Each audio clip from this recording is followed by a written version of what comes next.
And the C4 is still broken.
Hey there, YouTubers. This is going to be a little bit different than usual. I'm going to give you a little what's happening very shortly. The Gremlin, still working on the valves, just didn't have time. Went to an auction. A gentleman passed away and his family is auctioning off all his auto parts. So what you can't see here is there is a mob of auto parts everywhere. And I spent a good part of the weekend trying to find space to put them.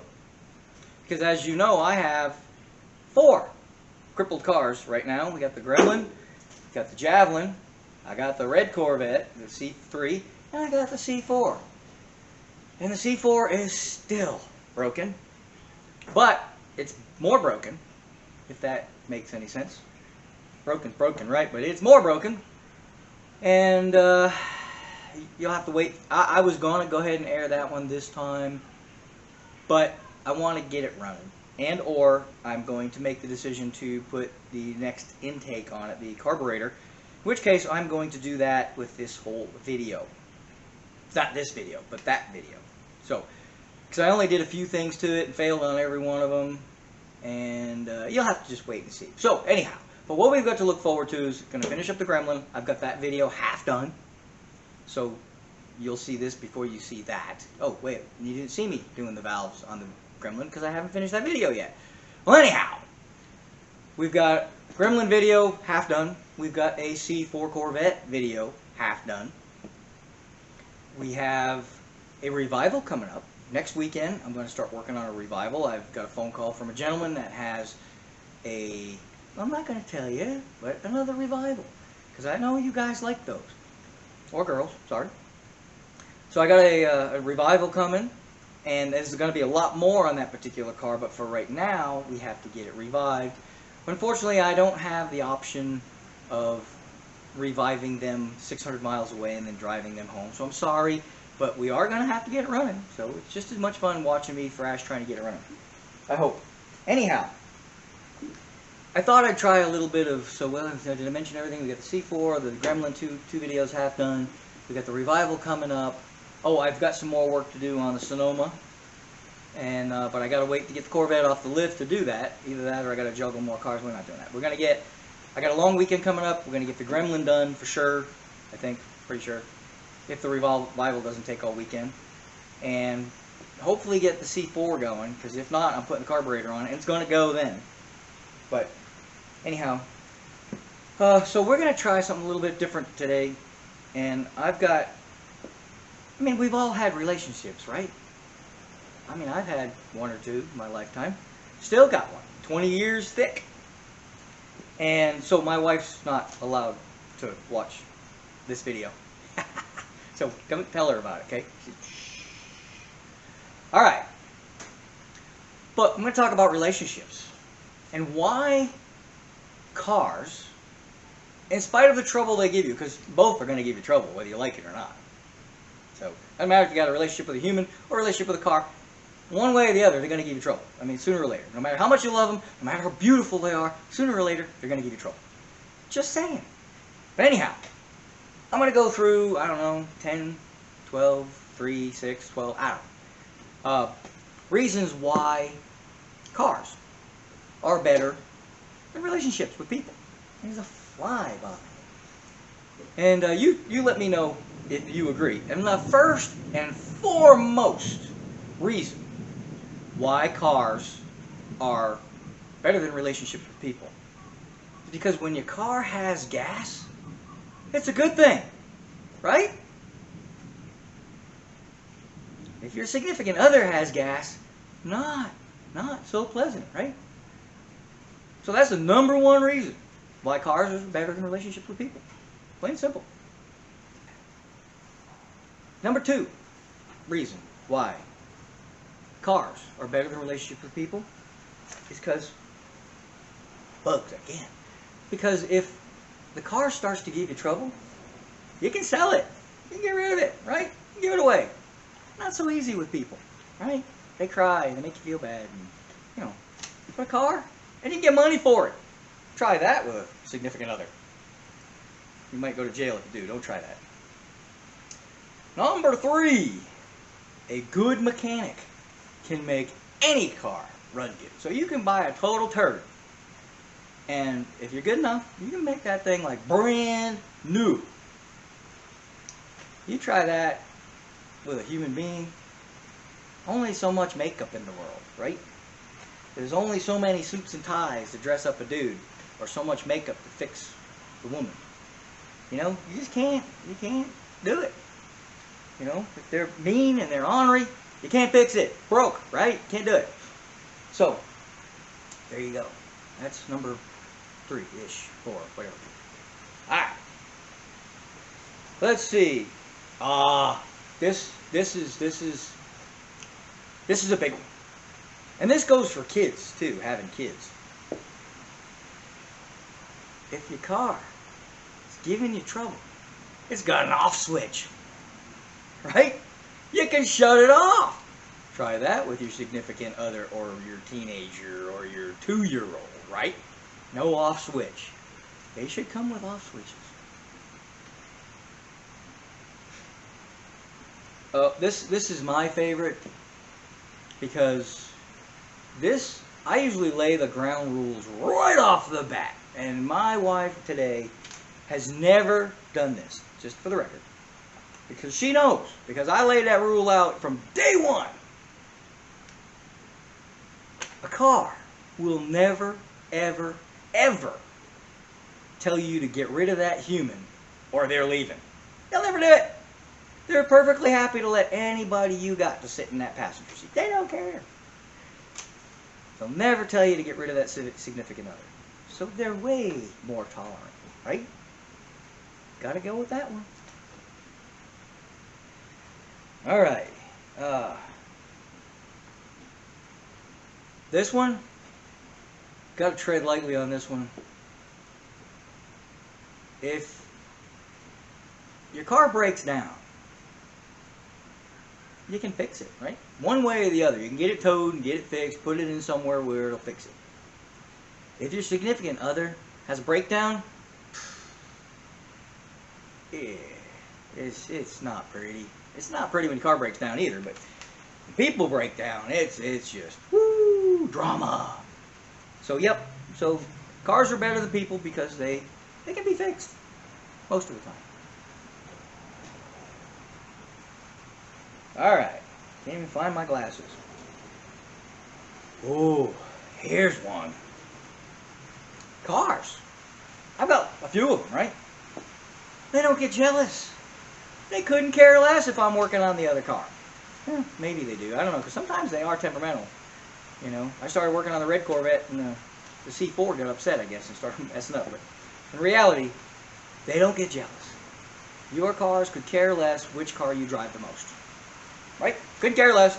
Or if the other one gets more attention, they don't care. Right? They're like, well, I'll just sit here quiet until you get around to paying attention to me. Now, when you finally do pay attention, I might mess up because I've been sitting so long, but that's what you get for neglecting me. But people, you try neglecting your human, see what happens. Yeah, it ain't gonna last long. Right? Alright, let's see what we got else here. Alright. Well, I don't know about this one. I wrote, it's always in a good mood. I don't know if I can say that and feel truthful about it. Sometimes the cars are temperamental and they can be real buggers. So I wouldn't necessarily say they're always in a good mood. But they don't have to be in the mood to drive them, right? So they ain't got to be in the mood. You can drive a car no matter what mood it's in. Of course, if it's in a temperamental mood, you may end up having to do some repairs. But in reality, they ain't got to be in the mood for you to drive them. Plain and simple. Humans, totally different story. Alright, let's see what else we got.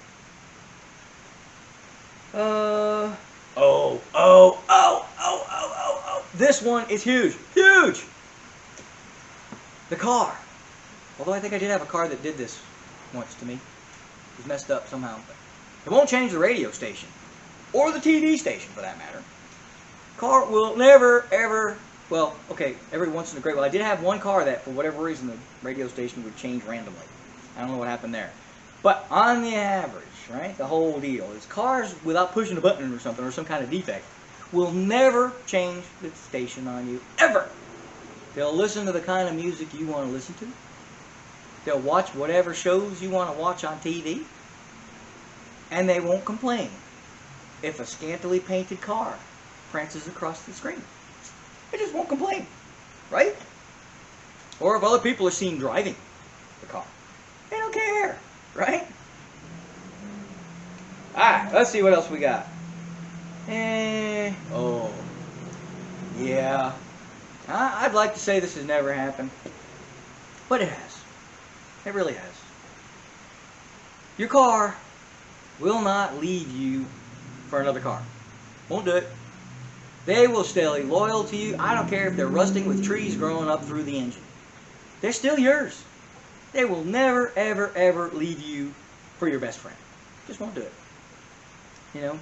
Now, your best friend might steal it, which I guess that can happen.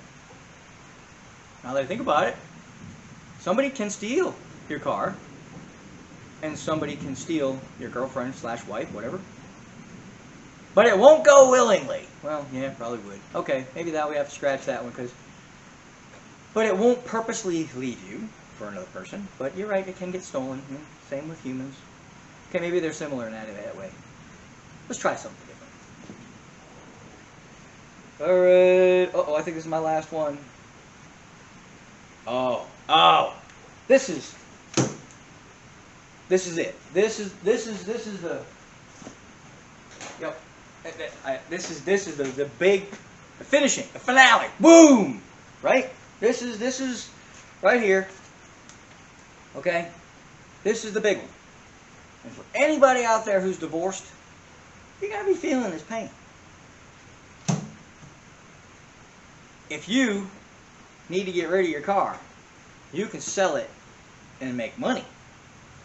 If you decide to get rid of your significant other, especially if you've been married, it's going to cost you. Right? Right? I've always said marriage is grand, divorce is 20 grand. But your car, I don't care if it's a heap. Nowadays, especially if it's a classic and it's a heap, you can still get money out of it. So your car will make you money when you get rid of it. Your significant other is most likely going to cost you money. So that's the big one right there. And that one is very true. If any of you are divorced out there, and I'm thinking, what is there? Something like 60% of people out there are divorced. If you've never been divorced, well, God bless you. That's awesome. I have. Fortunately for me, she took off with some other dude, and it didn't cost me anything. Just $80 to get the judge to say she's gone. That was hard. But that was what, number 5 or 6? Won't leave you for another guy, or another girl, another human. I know some guys that their girls have left them for other women. Go figure. And probably the other way around too. I just don't know any of them. But anyway, that's why cars are better than people. Don't get me wrong. I've been married 20 years, and I don't have any intentions of getting rid of her. I can't afford it, right? So I do keep trying to get her into this hobby. She just doesn't want to play. I figured after 20 years I'd get her interested, but it's not working. But anyway, it's all fun and games. None of it's serious. I mean, it is to a point, but there's a lot of similarities I didn't write any of these down. I might save that for another video. But there's a lot of similarities between cars and humans, as far as how we love them and how we care for them, and you know, how we looking forward to our whole life to get this one human, or looking forward to our whole life to getting this particular car. So there's a lot of similarities between cars and humans, and even some of the terms we use. I always refer to my cars as she, or females, and because that's what I love. Some of the ladies I know in my lifetime that are into cars, they always name their cars guy names, because what they like, right? So, but cars and humans are very much alike. They do have similar personalities, and like I kind of came to that realization of, yes, somebody can steal your girl, or somebody can steal your guy, and somebody can steal your car. Sucks either way. That's going to conclude it. Look forward to the next few videos. I'm sorry this is the only one I had.